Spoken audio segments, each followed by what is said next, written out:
Ноғайбәкләр кемнәр алар? Татарлар белән нинди элемтәдә торалар? Халык санын исәпкә алуга багышланган тапшырулар сериясен дәвам иттерәбез. Без бүген дә онлайн режимда эшлибез, кунакларыбыз Skype аша элемтәдә.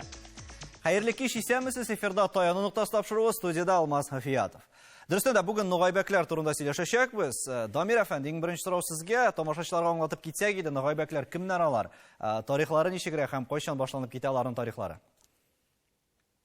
Ноғайбәкләр татар милләтенең бик үзенчәлекле төркеме. Үзенчәлекләре шунда ки, алар 90-нчы елларда артыннан йөри аз санлы халыклар исемлегенә керделәр. Һәм алар хәзер мөстәкил халык буларак йөриләр Россия реестрында. Чынбарлыкта билгеле бу татарның берилеше, алар православ диндә булганнар һәм Казак гаскәрләрендә, Оренбург Казак гаскәрләрендә хезмәт иткәннәр. Билгеле, аларның менә шушындый татар эшеннән бүленеп чыгарга тырышуы, ул 90-нчы еллардагы демократия вакытында булган нәрсә. Ул вакытта, мәсәлән, бисермәннәр дә бүленеп чыктылар шулай итеп. Һәм билгеле, төп нигезендә ята инде аларның менә шушы православ диндә булганлыгы һәм Казак сословиесендә булганлыгы ята. Билгеле, ул бер генә ел эчендә оешкан төркем түгел. Аның тарихы башланып киткән 16-нчы гасыр уртасыннан. Бабаларның сөйләүләренә караганда, ул мәгълүматлар сакланган, алар Казан ягында чукындырылганнар һәм шуннан соң күчерелгәннәр Кама артына. Төрле фикерләр бар аларның нигезендә кем ята дип, әмма иң дөресе Арча ягында булган шунда яшәгән нугайлар ахырсаларның тамырларында ята. Бу нугайлар Казанны мин әйткән инде тапшыларда Казанны саклауда катнашканнар. Шул вакытта берлеше чукындырылган Казанны алгач. Бу Арча ягындагы Апас авылы янындагы төбәк дип уйлыйм мин. Чөнки аларның сөйләшләре шундагы керәшеннәр сөйләшләренә охшаган. Әйе, нигезләре аңлашыла монда. Нигезләре, димәк, татар халкы белән бәйле. Ләкин православ дип әйттек, казаклар дидек. Илнар, ничек уйлыйсың? Менә алга таба, менә бу бөтен вакыйгаларны исәпкә алганда, аларның турыдан-туры татарлар белән бәйле дип әйтеп буламы икән? Чыгышларын әгәр дә инде без икенче планга күчерсәк. Әлбәттә, чөнки аларның телләре безнең татар теле. Шулай ук тарихи хәтерләре дә татар халкының тарихы белән бәйле. Шуңа күрә дин инде ул зур роль уйный, әһәмиятле роль, ләкин дин белән генә бит милли үзаң аңлашылмый дип әйтәйин. Милли үзаңга тел дә, тарихи хәтер дә иң зур йогынты ясый. Ул чиракта инде, әлбәттә, Ноғайбәкләр ул татар милләтенең бер шундый үзенчәлекле бер төркеме. Альберт әфәнде, сез үзегездә Чиләбе өлкәсенә туып үскән буларак, менә нидирәк эшләр башкардыгыз, аларның каберләрен тикшерү буенча да бик зур эшләр башкарасыз. Менә нәрсәләр сөйли аласыз? Нидирәк үзенчәлекләргә тап булдыгыз өйрәнгән вакытта? Мен бер нәрсә әйтеп китәм. Мин студент вакытында Чиләбе институтында укыганда безнең Ноғайбәк районыннан бик күп кызлар, җегетләр укый торган иде. Кемдер шул диплом яздылар. Шул вакытта мин күп кызлар белән җегетләрне алышканда, һәр вакыт аларның исемнәре бит инде православие диненә күчкәч, русча, грек исемнәре һәм башка. Алар әйтә торган, сез нигә безне башка әйтеп күрәсез? Без бит татарлар дип әйтә торган. 80-нче елларда Ноғайбәкләр үзләренең исемнәрен, татар исемнәрен алыштыра башладылар. Ринатлар, Моратлар һәм башка. Ләкин бу процесс булып бетермәде. Менә Дамир әфәнде әйткәнчә, 90-нчы елларда алар башка милләт дип язылдылар.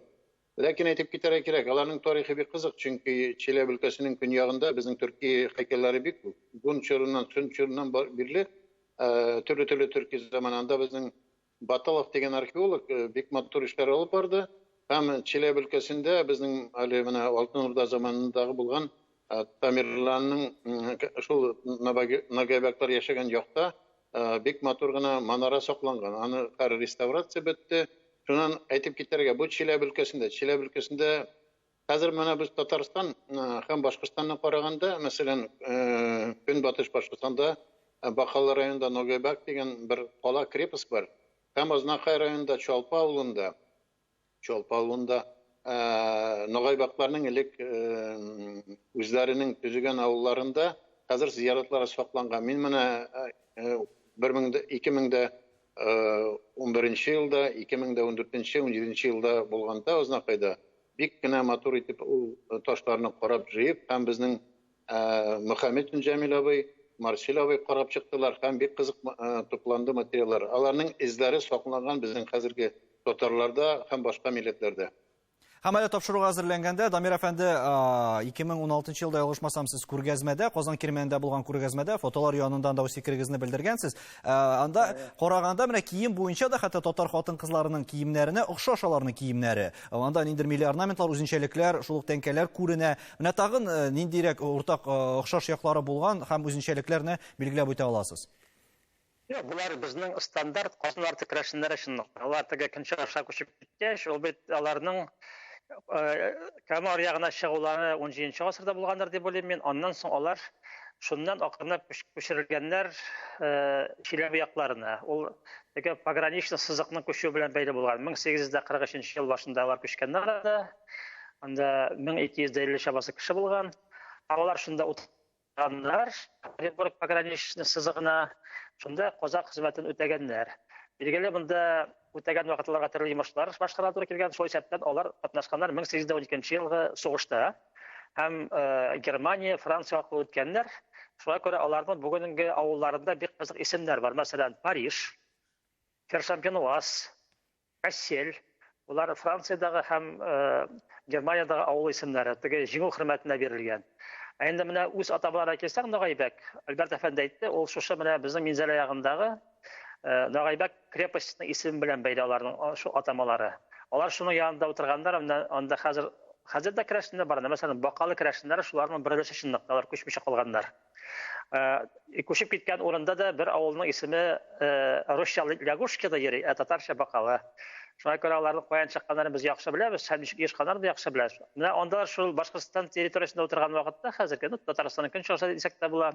Алар бизрәк башка этник компонентлар кушылган. Урта Азияда чыгучылар, бераз гына араларына кергән, хәтта Персия ягыннан чыккан персианнар да, саннары күп булмаса да. Аннан соң җирле типтәрләр һәм керәшеннәр белән буталганнар алар. Ягъни бу татарларның беренче һәм шундый әкренләп казачий сосной вәкилләре буларак мәдәниятендә яңа элементлар кертәләр. Мәсәлән, җырларын тыңлап карасагыз, җырлары бик сәер, яңгырый безнең колакка, чөнки аның музыкалары шундый урыс музыкасына охшаган бераз.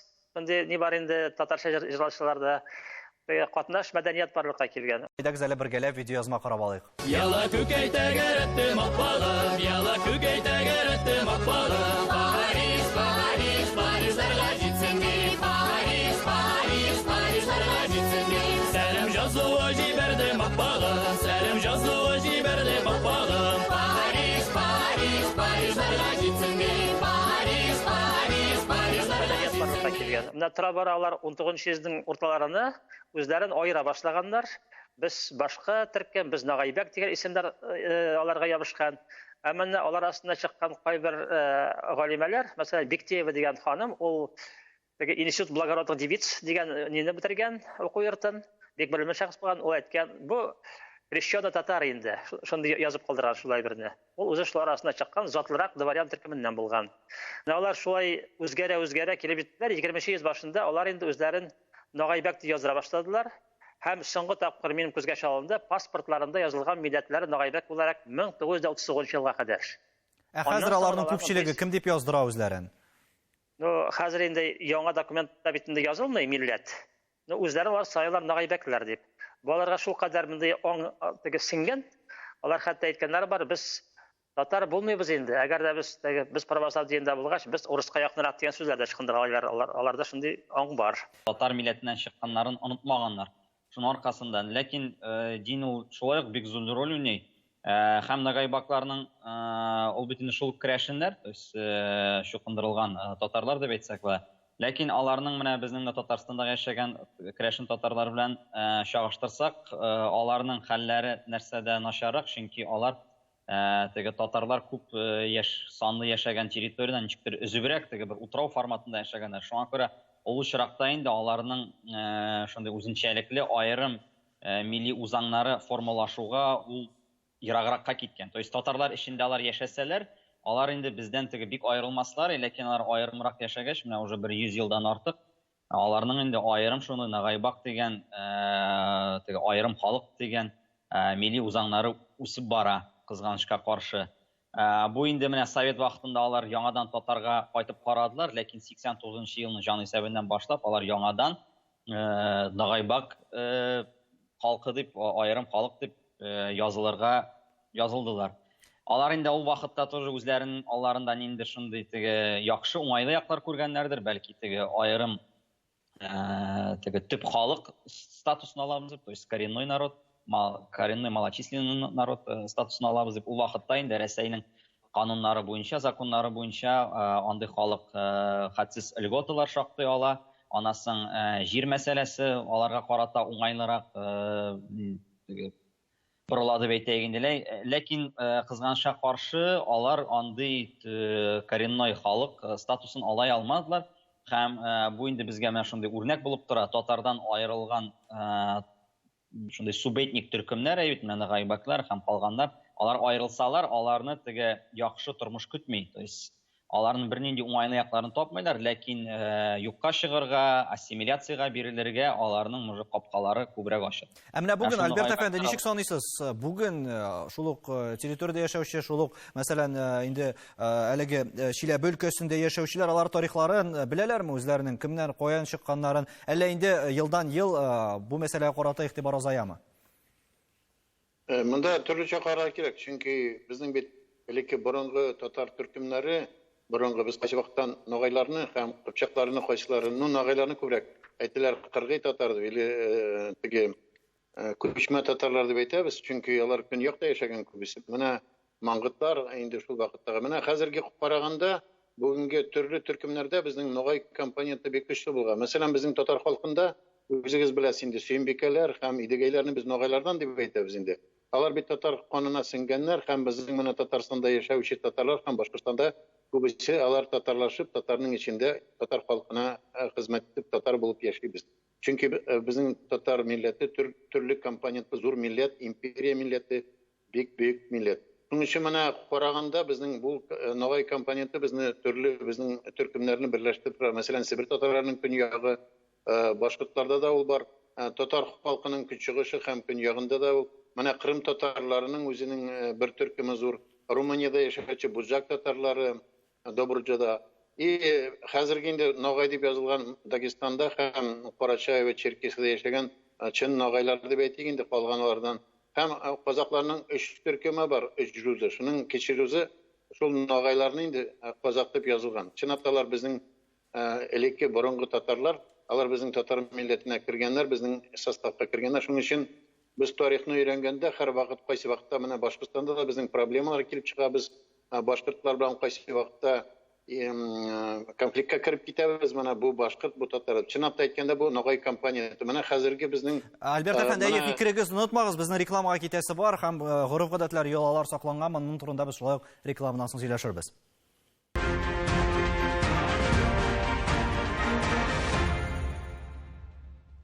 Татарстан Яңагасы телеканалында таянып тапшыру, без бүген гаибәкләр турында сөйләшәбез. Альберт әфәнде, менә рекламага киткәнче сөйли башлаган идегез, төрле регионнарда шулай ук төрле менә бу гаибәкләрнең булуын әйтеп китсәк иде, менә гореф-гадәтләр, йолалар шулай ук ничегрәк саклана әлеге гаибәкләрдә дип әйтик инде. Гаибәкләрне инде ул кичкенә генә төркем бит. Без татар менә татар төркемнәрендә безнең гаибәк компоненты бик көчле дип әйттем, чөнки безнең тарихка кергән менә кабер ташларына караганда Карачаеда яшәгән ногайларның һәм безнең көнчыгыш Татарстандагы, Башкортстандагы башка территориядә караганда тамгаларда күренә. Менә мәсәлән, Урсай авылы бар, Азнакай районында. Анда бик борынгы ногай чорына калган кабер ташлары сакланган. Без аны өйрәнеп чыктык. Анда бөтен тамгалар менә шул ногай компонентына күренә. Аларның менә ногай, шуның өчен анда Ногайбәк крепосты да ерак түгел. Чалпы авылында әйттем инде, Урсай авылы һәм башка авылда ногайбәкләрнең менә 1700 елларның башында булган бик зур төркемнең безнең татарларның байларның төзегән авылларында шул менә тамгалар сакланган һәм безнең татарларның антропологиясын караганда да ул ногай компоненты бик яхшы күренеп тора. Дамир әфәнде, шулай бер әңгәмәдә сез Татарстан белән гаибәк халкы арасында мөнәсәбәт әле моннан якынча 10 еллар элек башланды дип әйткәнсез. Менә аңлатып китсәгез иде. Шулай, менә тел мәсьәләсендә мин аны бер тапкыр әйткән идем инде. Монда ногайбәкләр совет чорының ахырында ачылып киткәч, аралаша башлады безнең белән. Һәм Камал театрында йөргәндә бер фестиваль вакытында ногайбәкләр аптырап әйттеләр. Алар безнеңчә сөйләшә икән монда безнең халык дип. Чөнки тел бик якын, шушы керәшен сөйләшләренә керә торган тел, алар күрделәр монда. Билгеле, бу православ төркем буларак, аларның теге йолалары күбесе православ йолаларында корылган. Аннан соң теге казаклар өчен хас әйберләр дә бар. Аларның үзләренең җырлары, мәсәлән, анда теге хезмәт турында да, хәрби хезмәт турында җырлар бар. Башка төркемнәрдә ул юк. Ләкин менә Ногайбәкләр шуны бергә әйтергә кирәк. Бunda бит Оренбург казак гаскәрләрендә, Урал казак гаскәрләрендә, хәтта Дон казаклар гаскәрләрендә татарлар бөтен җирдә булганнар. Аларның берлеше мөселманнар, берлеше православ. Менә бу Ногайбәкләрнең кызык ягы шунда, аларның бер төркеме күчерелгән Оренбург янына көньяккаракта киткәннәр һәм анда алар берничә авылда утырып, Аллабайтал, Ильинская, Гирьял, Нежинская дигән авылларда утырып, шунда мөселманнар белән катнашып 20 йөз башында Ногайбәкләр исламга күчкәннәр.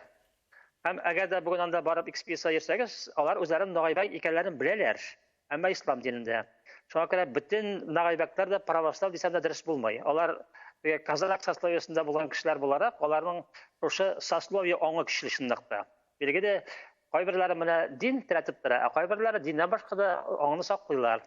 Менә безгә шуңа күрә алга таба бу татар казакларында ныграк өйрәнергә кирәк. Ул бик өйрәнелгән төркем түгел. Һәр хәлдә менә бу Оренбург янындагы җаек буындагы казаклар арасында татарлар иң башта булганнар. Хәтта әйтәләр, Ермак Тимофеевич Сибирьдә яулап алган, шулар арасында чыккан дип. Бар шундый фикер, бәлки ул татар булган дигән фикер дә бар. Менә монда киңрәк карарга кирәк бу проблемаларга. Монда Ногайбәкләр дә башка төркемнәр дә бар. Димәк, ачыклык кертеп әйтсәк, бу очракта Илнар, ничек уйлыйсың, аларны инде димәк казаклар сословиесенә эләккән татарлар дип атама бирергә буламы аларга? Әлбәттә, казаклар эчендә бит инде Ногайбәкләр ул православ динендәге казаклар дип әйтсәк, инде татарлардан чыккан. Ләкин мусульман казаклары да булган. Әлбәттә, менә 19 гасыр башында, 30 елларда Оренбург губерниясе яклары, как раз менә шул Чиләбе өлкәседәге Оренбург яклары да кергән, анда 15 авылда татар казаклары яшәгәннәр. Менә шулар арасында менә шул Ногайбәкләр да бар һәм ислам динендәге булган казаклар да. Алар үзләренең теге тарихи хәтерләрендә саклаганнар, без татар булганбыз дип. Шуңа күрә теге мин инде монда бу очракта казаклар булгач, шул именно православ динендәге генә татарлар дип әйтеп дөрес булмас. Ул христиан динендә дә булган казаклар, шул Ногайбәкләр керәшеннәр һәм мусульман ислам динендә дә булган. Бүген үзләрен татар дип әйтүче менә шул ук Ногайбәкләр бармы алар, Дамир әфәнде? Күпме алар? Билгеле, менә шушы мин әйткән ислам динен кабул иткәннәр үзләрен татар дип саныйлар. Алар инде теге интеграция эченә кергәннәр, консолидация милләт кысасында булган, аларны без югалтмадык. Шуңа күрә менә монда әһәмиятле әйбер, аны гел истә торырга тиешбез. Ул дин милләтне аерырга мөмкин шундыйда. Менә аның шул ягы безнең өчен тискәре роль уйный. Ислам динендә калучылар, алар бары татар кысасында яшиләр. Әһәмиятле фактор менә шушы яктан уйлаган вакытта безгә теге үзебезнең динебезне саклап, аның милли консолидациясында куллану кирәк. Шул вакытта без сакланып калачакбыз.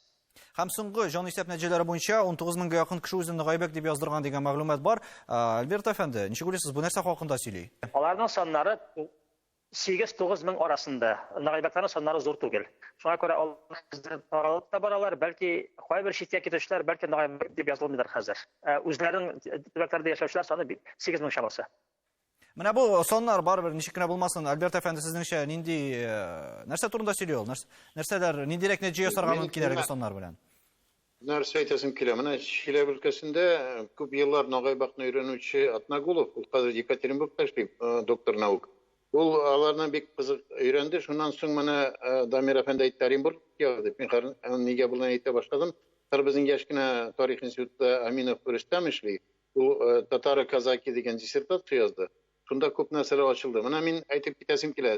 Чиләбе өлкәсендә Совет чорында әкренләп Ванский районында Ногайбаклар ягында күбрәк безнең Ногайбак дип әйткән кешеләр белән бергә чын татарлар дип әйтәм, Казаннан килгән татарлар бергә яшәделәр, и татарның йогынтыгы бик көчле булды. Ләкин перестройка башлангач, икегә бүленеп киттеләр.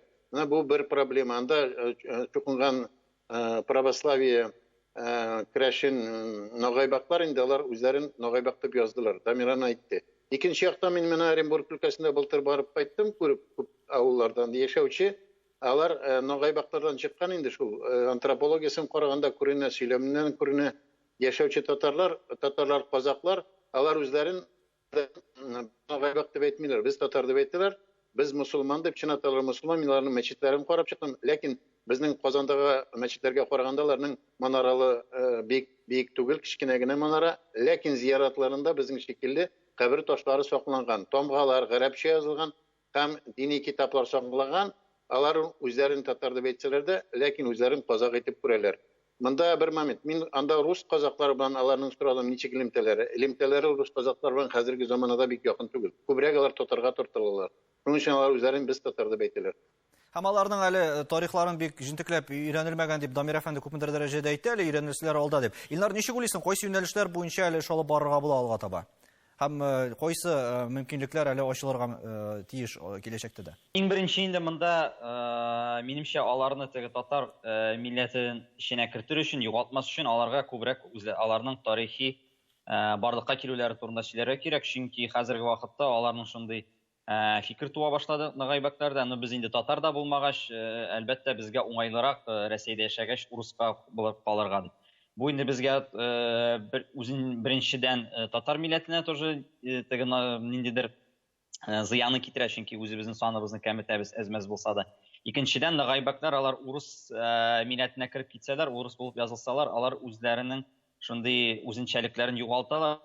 То есть ныгайбәкләр инде ниндидер киемнәрендә, анда телләрендә ниндидер кызык кына үзенчәлекләре бар. Алар кирип китсәләр инде, алар анда юкка чыгып, шул гади урыс халкына әйләнәләр.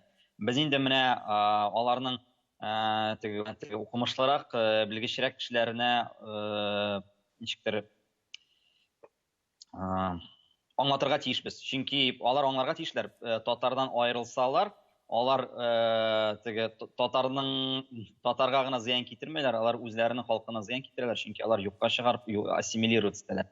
Һәм икенче момент инде әйтеп торам, менә ныгайбәк кебек шундый кеше төркемнәрне татар милләтендәге безгә именно үрнәк булып бүтән татар милләтенең төркемнәренә, субъектик төркемнәренә күрсәтергә кирәк. Шул Себер татарларына, шул уганда бәлки мишәрләргәдер анда кем менә айрылып, үзләрен аерым халык дип сизергә тырышкан, анда ниндидер аерым халык язылырга кирәк дип без алдында максат куйган.